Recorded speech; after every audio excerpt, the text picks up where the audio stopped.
السلام علیکم.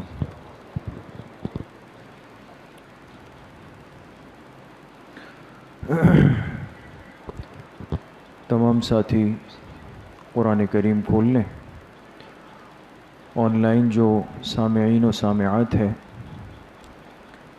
وہ بھی قرآن کریم کھول لیں.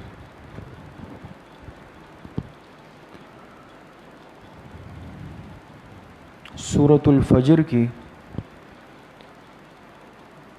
الفجر کی آیت نمبر 6 سے آیت نمبر 14 تک ہم نے ترجمہ پڑھا تھا، اگر آپ کو یاد ہو تو. آیت نمبر 6 سے آیت نمبر 14 تک پڑھا تھا ترجمہ.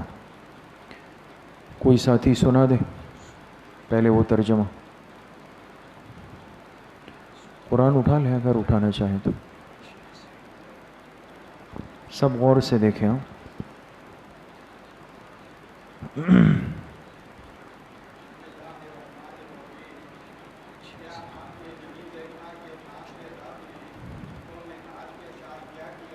جی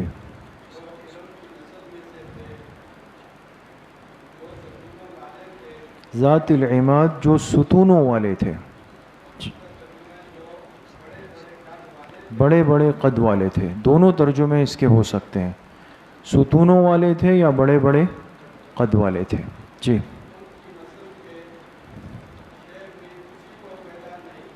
شہروں میں ان کی مثل شہروں میں نہیں پیدا کیے گئے. ان کی طرح بڑے ڈیل ڈول والے لوگ، ایسے قداور لوگ اس زمانے کے شہروں میں ملکوں میں نہیں پیدا کیے گئے. جی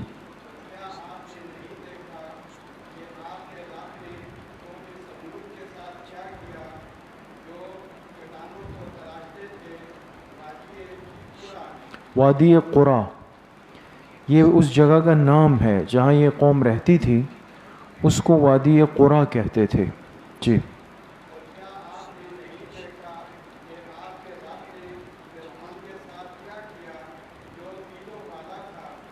اوتاد کہتے ہیں کیل.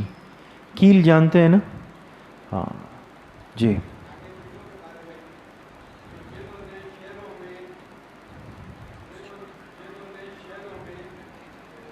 سرکشی اختیار.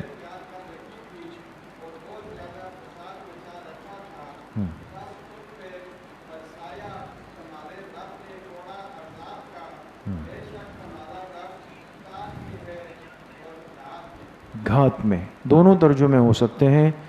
بے شک تمہارا رب تاک میں ہے یا گھات میں ہے، دونوں ترجمے اس کے ہو سکتے ہیں. یہ آیت نمبر 6 سے آیت نمبر 14 تک آیات ہوئی تھی اور اس کا ترجمہ آپ حضرات غالباً لکھ چکے ہوں گے، ہے نا؟ ترجمہ ہو گیا. چند باتیں ان آیات سے متعلق سمجھنے کی ہے. پہلی بات یہ ہے کہ اللہ پاک نے یہاں 3 قوموں کا ذکر کیا. کتنی قوموں کا؟ 3 قوموں کا ذکر کیا. تو لکھیں کہ ان آیات میں تخویف دنیاوی کے 3 نمونے ہیں. لکھوایا؟ یہ لکھ لیا نا؟ لکھ لیا. اب دیکھیں تخویف دنیاوی کے 3 نمونے ہیں. کون کون سے؟ قوم عاد، قوم سمود اور فرعون. دنیا میں ان کے اوپر جو عذاب آیا، اللہ پاک نے اس کو بیان کر کے باقی انسانیت کو ڈرایا. یہ اس ڈرانے کے عمل کو عربی میں کیا کہتے ہیں؟ تخویف. کیا کہتے ہیں؟ تخویف. تخویف کے معنی ڈرانا. تو تخویف دنیاوی کے 3 نمونے. دنیا میں 3 ایسی قوموں کی مثال اللہ پاک نے بیان فرمائی جن پر اللہ کا عذاب آیا: قوم عاد، قوم سمود اور فرعون. اچھا، اب ایک اہم بات یہ ہے کہ پہلی قوم جس کا ذکر ہوا وہ کون سی ہے؟ قوم عاد. قوم عاد. الم تر کیف فعل ربک بعاد.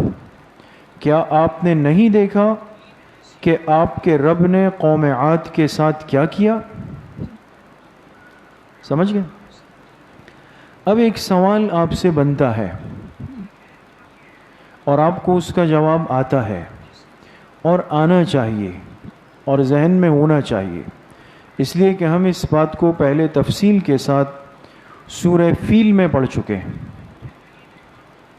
الم تر کیف فعل ربک باصحاب الفیل میں یاد ہوگا آپ کو۔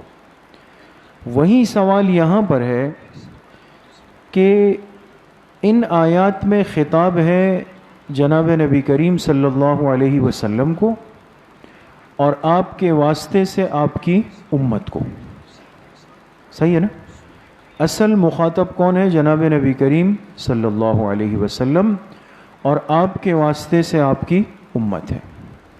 تو اللہ پاک فرما رہے ہیں کیا آپ لوگوں نے نہیں دیکھا کہ قوم عاد کے ساتھ کیا ہوا، قوم سمود کے ساتھ کیا ہوا، فرعون کے ساتھ کیا ہوا؟ تو کسی نے دیکھا ہے ہم میں سے؟ یہ تو اس امت کے آنے سے صدیوں اور ہزاروں سال پہلے کی بات ہے، تو ہم کیسے دیکھ سکتے ہیں اس کو؟ تو کیا جواب ہے؟ شاباش، رؤیت علمی مراد ہے۔ اب دیکھیں نا، آپ کے ذہن میں ہے، ایک بات تازہ ہو گئی۔ تو ایک رؤیت ہوتی ہے جس کو کہتے ہیں رؤیت بصری، انسان نے ایک چیز اپنی آنکھوں سے دیکھی ہو تو اس کو کہیں گے بھائی رؤیت بصری۔ جیسے کل بارش ہوئی، گلی میں پانی کھڑا تھا، ہم سب نے دیکھا، تو اس بارش کے کھڑے ہوئے پانی کی جو رؤیت ہے وہ کیا کہلائے گی؟ رؤیت بصری کہلائے گی۔ سمجھ میں آ گئی؟ اور ایک مثال کے طور پہ عرض کر رہا ہوں کہ بھئی مشہور ہوا کہ بھئی ایک طوفان سمندری کراچی کی طرف بڑھ رہا ہے، اس کا یہ نام ہے، گلاب نام ہے یا کیا نام ہے، وہ آ رہا ہے اور ایسا ہے اور اتنی تباہی مچا دے گا، پھر اللہ پاک کا فضل و احسان ہو گیا، اللہ ہم سب کی حفاظت فرمائے۔ اب اس کو ہم میں سے کسی نے بھی اپنی آنکھوں سے دیکھا نہیں، لیکن وہ خبر، وہ نیوز، وہ بات اتنی چلائی گئی، اتنی چلی کہ اگر کسی سے بھی پوچھا جائے کہ بھئی کیوں پریشان ہے اور کیا ہوا، کیوں چھٹی ہوئی، تو وہ کہے گا بھئی گلاب طوفان آ رہا تھا۔ آپ نے دیکھا؟ نہیں دیکھا تو نہیں، لیکن بات اتنی زیادہ سنی کہ ایسا تھا جیسے کہ دیکھ لیا۔ اس کو کیا کہتے ہیں؟ رؤیت علمی، رؤیت علمی۔ قوم عاد پر عذاب آیا، قوم سمود پر آیا، فرعون پر آیا، ہم نے اپنی آنکھوں سے نہیں دیکھا، لیکن جناب نبی کریم صلی اللہ علیہ وسلم پر وحی اتری اور وحی کا ہونا برحق ہے، سچ ہے، تو ہمیں اس سے جو علم حاصل ہوا، وحی سے جو علم ہمیں حاصل ہوا وہ ایسا ہے جیسے کہ ہم نے اپنی آنکھوں سے دیکھا ہو۔ تو اب اگر دوبارہ ششماہی میں یہ سوال آ جائے، سہماہی میں تو نہیں آیا نا، ششماہی میں آ سکتا ہے ایم سی کیوز میں، کہ علم ترى کے اندر جو رؤیت ہے یہ رؤیت کون سی ہے؟ نیچے لکھا ہوگا رؤیت بصری، رؤیت عقلی، رؤیت علمی، تو ہم کس پر رائٹ لگائیں گے؟ رؤیت علمی پر۔ یہ مسئلہ حل ہو گیا، ایک بات۔ اچھا، دوسری اہم بات یہ ہے کہ اللہ پاک نے قوم عاد کا ذکر کیا اور آگے فرمایا ارما۔ آپ حضرات نے اس کا ترجمہ کیا کیا؟ جو ارم کی نسل میں سے تھے، وہ قوم عاد جو کہ ارم کی نسل میں سے تھے، ان پر بھی اللہ پاک کا عذاب آیا۔ اب دیکھیں، ایک سوال لکھنے سے پہلے ایک بات پر توجہ دیں۔ آگے قوم سمود کا بھی ذکر ہے نا، فرعون کا بھی ذکر ہے، ان دونوں کے نسل کا ذکر فرمایا اللہ پاک نے؟ نہیں فرمایا۔ ان کا تو خاندان ذکر نہیں ہوا کہ وہ فلاں کی نسل میں سے تھے، سمود فلاں کی نسل میں سے تھے، یا فرعون فلاں کی نسل میں سے تھا، یہ ذکر نہیں ہوا۔ صرف کس کے ساتھ ہوا؟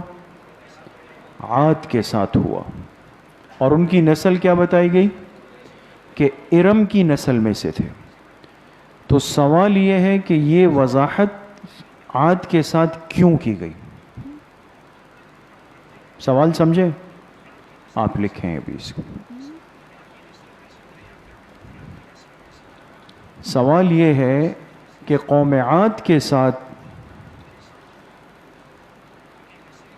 بطور وضاحت کے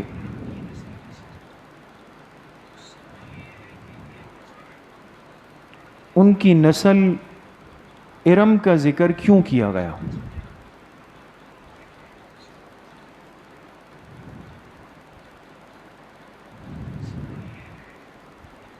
سمجھ میں آ گیا؟ ارم کا ذکر کیوں کیا گیا؟ اس کا جواب یہ ہے کہ قوم عاد کا اطلاق دو امتوں پر ہوا ہے.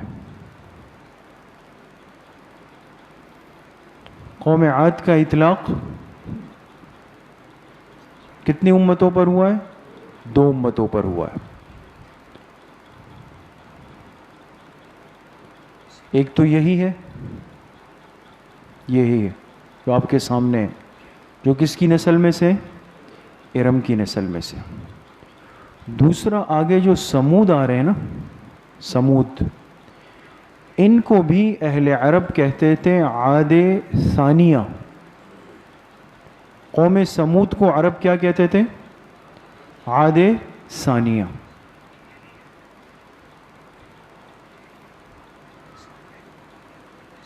سمجھ میں آ گئے؟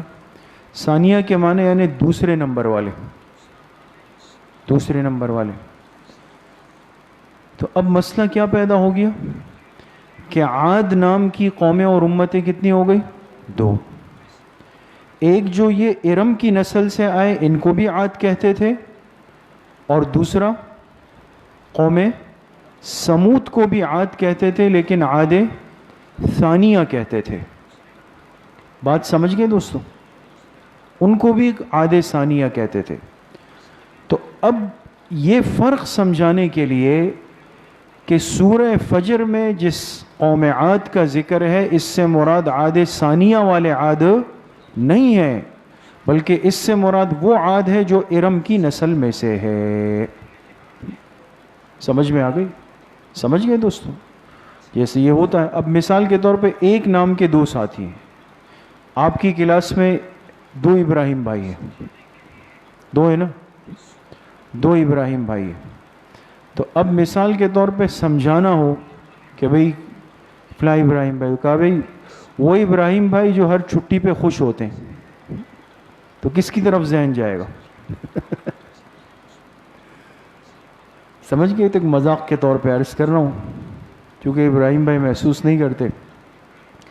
تو اب دیکھیں، اگر یہ کہا جائے کہ وہ ابراہیم بھائی جو ہر وقت چھٹی پر خوش ہوتے ہیں، تو اس سے کیا ہوا؟ دوسرے ابراہیم بھائی واضح ہو جائیں گے کہ وہ الگ ہیں اور یہ الگ ہے.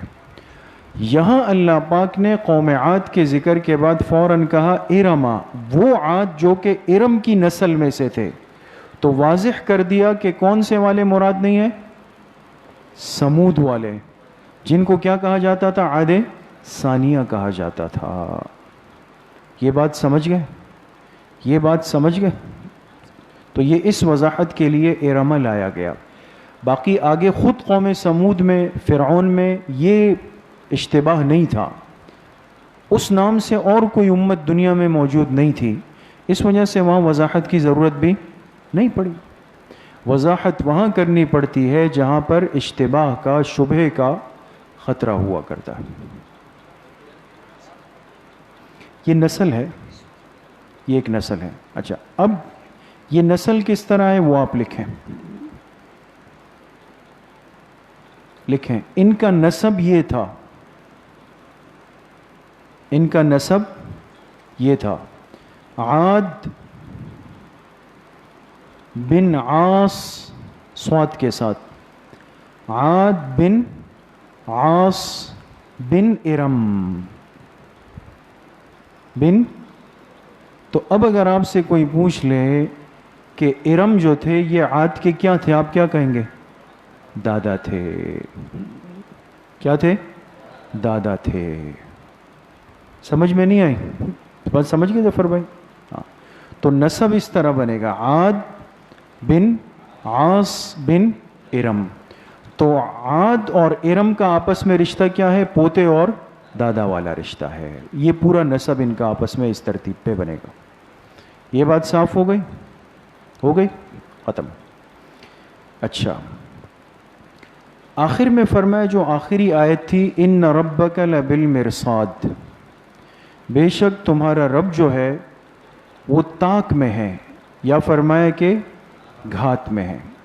طاق اور گھات آپ حضرات سمجھتے ہیں, یہ ہمارے ہاں اردو زبان میں بھی بالکل مستعمل الفاظ ہیں کہ اگر کوئی شخص پہلے سے تیاری کر کے آنے والے کے انتظار میں بیٹھا ہوا ہو.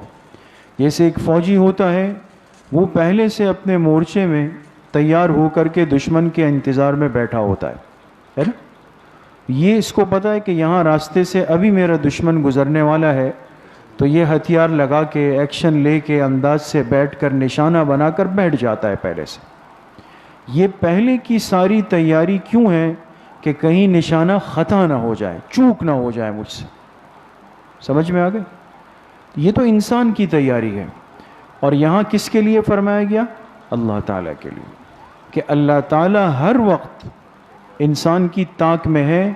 اشارہ کر دیا کہ کوئی بھی اللہ پاک کے احاطہ نظر سے, احاطہ نگرانی سے باہر نہیں ہے, باہر نہیں ہے. جس وقت اللہ پاک چاہیں پکڑ فرما لیں, جس وقت اللہ پاک چاہیں تو وہ نواز دیں. سمجھ میں آ گئی؟ اس لیے لکھیں یہاں پر لبالمرصاد کے ساتھ لکھیں, لبالمرصاد لکھ دیا. لیکن اس لفظ سے اشارہ کر دیا, اس لفظ سے, کون سے لفظ سے؟ لبالمرصاد. مرصاد کے لفظ سے اشارہ کر دیا کہ موجودین کو بھی عبرت پکڑنی چاہیے. کن کو؟ موجودین. موجودین یعنی جو اس وقت زندہ ہو وہ موجود کہلائیں گے. موجودین کو بھی عبرت پکڑنی چاہیے, ورنہ وہ بھی متقدمین جیسے حشر کے لیے تیار رہے. وہ بھی متقدمین, متقدمین جانتے ہیں؟ اس سے اشارہ کر دیا کہ موجودین کو بھی عبرت پکڑنی چاہیے, ورنہ وہ بھی متقدمین. متقدمین کس کو کہتے ہیں؟ جو پہلے گزر گئے ہوں. پہلے گزرے ہوئوں کو کہتے ہیں متقدمین, بعد والوں کو کہتے ہیں متأخرین. سمجھ گئے؟ یہ ہماری دوستو علمی, دینی, شرعی اصطلاحات ہیں. اس کو یاد رکھے. ہم ان باتوں کو اسی لیے ذکر کرتے ہیں. کوئی خدا نخواستہ مقصد یہ نہیں کہ آپ کو مشکل الفاظ بتا کر یہ بتائیں کہ بھئی ایسی ایسی باتیں ہم جانتے ہیں. حشر کے لیے تیار رہیں. سمجھ گئے؟ تو اب متقدمین جو پہلے گزر جاتے ہیں, اور متاخرین کن کو کہتے ہیں؟ جو کہ بعد میں آتے ہیں. سمجھ گئے؟ آپ فقہ کی کتاب پڑھ رہے ہیں نا, فقہ مسائل کی کتاب پڑھ رہے ہیں. کون سی کتاب ہے؟ درسی بہشتی زیور ہے, وہ پڑھ رہے ہیں. اب آپ کو تو استاذ پڑھا رہے ہیں, لیکن مثال آپ سے عرض کر رہا ہوں کہ اگر آپ کبھی کتب خانے گئے یا کسی نے آپ کو کوئی کتاب گفٹ کی مسائل کی, وہاں آپ کو ایک لفظ ملے گا. عدنان کچھ کیا؟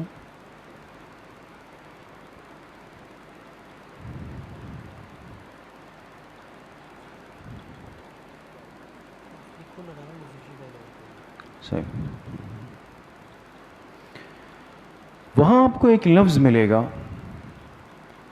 مسائل کی کتابوں میں, فقہ کی کتابوں میں, کہ متقدمین کا فتویٰ یہ تھا اور متاخرین کا فتویٰ یہ ہے. اب اگر آج آپ لوگ آپ ساتھی یہ بات سمجھ گئے تو آپ کو اب آئندہ مسئلہ نہیں ہے. ہر زمانے میں اہل علم کا ایک طبقہ متقدمین کہلاتا ہے, جو پہلے گزرے ہوتے. ایک طبقہ کن کا کہلاتا ہے؟ متاخرین کا. اب مثال کے طور پہ امام ابو حنیفہ رحمۃ اللہ علیہ متقدمین میں ہے یا متاخرین میں؟ متقدمین میں ہے نا, وہ پہلے گزرے ہوئے. اور حضرت تھانوی رحمۃ اللہ علیہ متقدمین میں ہے یا متاخرین میں؟ متاخرین میں، وہ اس صدی کے عالم گزرے ہیں. سمجھ میں آ گئی بات؟ تو اب فقہی مسائل میں کبھی کبھی کیا ہوتا ہے، فرق ہوتا ہے. متقدمین نے ایک مسئلے پر فتویٰ دیا ہوتا ہے اپنے زمانے اور حالات کے اعتبار سے. آگے چل کر کئی صدیاں گزر گئی، احوال بدل گئے، عرف بدل گیا، صورتحال بدل گئی، فتوے میں کچھ تبدیلی آ جاتی ہے. سمجھ میں آ گئی؟ اس تبدیلی کی وجہ سے متاخرین اس فتوے کی نوعیت کو تبدیل کر دیتے ہیں. تو کہا جائے گا متاخرین نے یہ کہا. اور اس کی ایک سادہ مثال عرض کروں. ہماری جتنی فقہ کی اور مسائل کی کتابیں ہیں نا، آپ کے سامنے بھی ابھی نماز کا بیان تو شروع نہیں ہوا نا، طہارت کا چل رہا ہے نا، نماز کا آئے گا. نماز میں آگے چل کر آئے گا عیدین کا، عید الاضحیٰ اور عید الفطر کا. تو وہاں سب نے یہ مسئلہ لکھا، ہماری جتنی پرانی کتابیں ہیں، کہ عیدین کی نمازیں ادا کی جائے مصلی میں، عیدگاہ میں،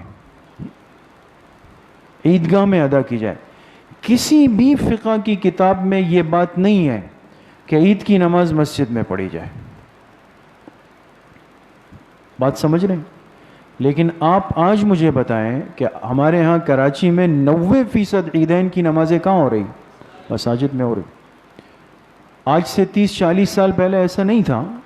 اس کی وجہ ہے کہ آبادی کم، یہ ذہنی اختلاف کم، ساری چیزیں محدود تھی نا. اب پورا مجمع جمع ہو کے نشتر پارک چلا گیا تو اس میں آ گیا.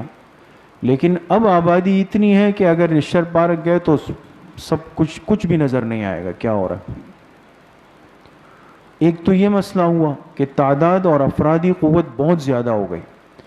دوسرے نمبر پہ یہ کہ وقت کے ساتھ ساتھ ذہنی اور مسلکی اختلافات بڑھتے چلے جا رہے ہیں. پہلے برداشت تھی نا، اب نہیں ہے.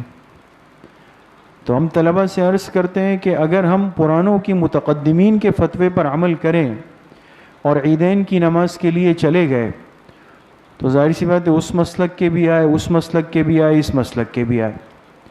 اب پہلا مسئلہ کیا ہوگا؟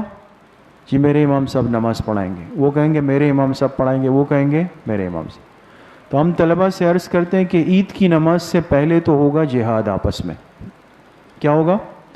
پہلے دین کا یہ فریضہ انجام دیا جائے گا، اور اس جہاد میں جو غالب آ جائے گا وہ پھر کیا کرے گا؟ عید کی نماز پڑھائے گا.